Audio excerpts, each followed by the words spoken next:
ಬಾಗಲಕೋಟೆಯಿಂದ ಸ್ಪರ್ಧಿಸಿ ಸೋತಿರುವಂತಹ ಸಂಯುಕ್ತ ಪಾಟೀಲ್ ಇವತ್ತು ಸಭೆಯನ್ನು ಮಾಡಿದರು. ಆ ಸಭೆಯಲ್ಲಿ ತಮ್ಮ ಪರವಾಗಿ ಅಥವಾ ತಮ್ಮ ಬೆಂಬಲಕ್ಕೆ ನಿಂತಿರುವಂತಹ ಮತದಾರರಿಗೆ ಧನ್ಯವಾದವನ್ನು ತಿಳಿಸಿದರು. ಸೋಲು ಗೆಲುವು ಸಾಮಾನ್ಯ, ಜನರು ಕೊಟ್ಟಿರುವಂತಹ ತೀರ್ಮಾನಕ್ಕೆ ಬದ್ಧನಾಗಿರ್ತೇವೆ ಅಂತೇಳಿ. ಬಾಗಲಕೋಟೆಯಲ್ಲಿ ಕೈ ಅಭ್ಯರ್ಥಿ ಸಂಯುಕ್ತ ಪಾಟೀಲ್ ಹೇಳಿಕೆಯನ್ನು ಕೊಟ್ಟರು. ಸೋಲನ್ನು ಸ್ವೀಕರಿಸಿದ್ದೇವೆ, ಸೋಲಿನ ಪರಾಮರ್ಶೆಯನ್ನು ಕೂಡ ಮಾಡ್ತೀವಿ, ಜೊತೆಗೆ ಮುಂದೆ ಬಾಗಲಕೋಟೆ ರಾಜಕಾರಣದಲ್ಲಿ ಸಕ್ರಿಯರಾಗಿರ್ತೇನೆ ಅಂತ ಹೇಳಿದ್ದಾರೆ. 6 ಲಕ್ಷಕ್ಕೂ ಅಧಿಕ ಜನ ನನ್ನ ಪರವಾಗಿ ಮತವನ್ನು ಚಲಾಯಿಸಿದ್ದಾರೆ. ಕಾಂಗ್ರೆಸ್ ಪರವಾಗಿ ಕೆಲಸ ಮಾಡಿರುವಂತಹ ಎಲ್ಲರಿಗೂ ನನ್ನ ಧನ್ಯವಾದ.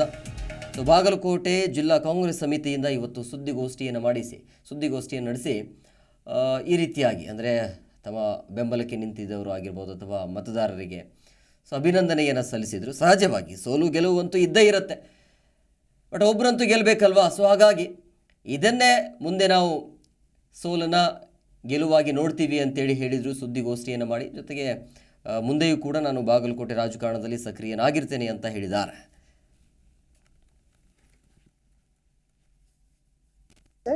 ನನಗನ್ಸೋ ಮಟ್ಟಿಗೆ ಎಲ್ಲ ನಮ್ಮ ಶಾಸಕರು ಅಥವಾ ನಾಯಕರಾಗಿರ್ಬೋದು ಎಲ್ಲರೂ ಬಹಳ ಒಗ್ಗಟ್ಟಿನಿಂದ ಈ ಚುನಾವಣೆಯನ್ನು ಎದುರಿಸಿದ್ದೀವಿ.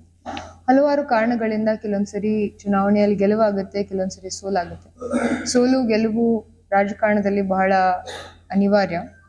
ಅದಕ್ಕಾಗಿ ಆ ಸೋಲನ್ನು ನಾವು ಸ್ವೀಕಾರವನ್ನು ಮಾಡಿ ನಮ್ಮಿಂದ ಏನು ತಪ್ಪಾಗಿದೆ ಅದನ್ನು ನಾವು ಇನ್ನೊಂದ್ಸರಿ ಪರಿಶೀಲಿಸಿ ಅದ್ರ ಮೇಲೆ ನಾವು ಕೆಲಸ ಮಾಡುವಂತಹ ಪ್ರಾಮಾಣಿಕ ಪ್ರಯತ್ನವನ್ನು ನಾವು ಮಾಡ್ತೀವಿ. ಇಲ್ಲ ಸರ್, ನನಗೆ ಏನಂಗೆ ಅನ್ಸಲ್ಲ.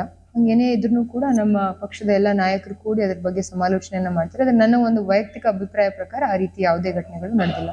100% ಸರ್, ನಾನು 100% ಇಲ್ಲಿರ್ತೀನಿ. ವಿಶೇಷವಾಗಿ ನಾನು ಒಂದು ಮಾತನ್ನ ಹೇಳಕ್ ಇಷ್ಟಪಡ್ತೀನಿ ಅಂತಂದ್ರೆ, ಸುಮಾರು 6,02,000ಕ್ಕಿಂತಲೂ ಅಧಿಕ ಮತದಾರರು ಇವತ್ತು ನನಗೆ ತಮ್ಮ ಮತವನ್ನ ನೀಡಿದ್ದಾರೆ. ಅದು ಬಹಳ ದೊಡ್ಡ ಮಾತು. ಯಾಕಂತಂದ್ರೆ ಅದರಲ್ಲಿ ಪ್ರತಿಯೊಬ್ಬ ಮತದಾರರಿಗೂ ಕೂಡ ನಾನು ವೈಯಕ್ತಿಕವಾಗಿ ಭೇಟಿ ಮಾಡಕ್ ಆಗದೆ ಇದ್ರೂ ಕೂಡ ಹಲವಾರು ಮತದಾರರು ತಮ್ಮ ವಿಶ್ವಾಸವನ್ನ ವ್ಯಕ್ತಪಡಿಸಿ ನನಗೆ ಮತವನ್ನ ನೀಡಿದ್ದಾರೆ. ಅವರ ಋಣ ನನ್ನ ಮೇಲಿದೆ.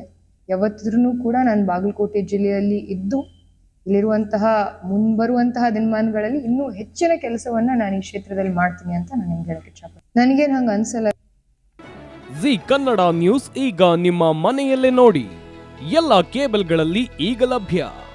ಸನ್ Direct 292, Jio TV 1334, U Digital 162, City Cable 51, GTPL 17, Abhishek Cables 821, Rock Line Telecommunication 51, Shri Basaveshwara number 60, Vinayaka Digital number 53, In Digital number 896ರಲ್ಲಿ. ನಿಮ್ಮಿಸ್ತದ ಜಿ ಕನ್ನಡ ನ್ಯೂಸ್ ನೋಡಿ ಆನಂದಿಸಿ.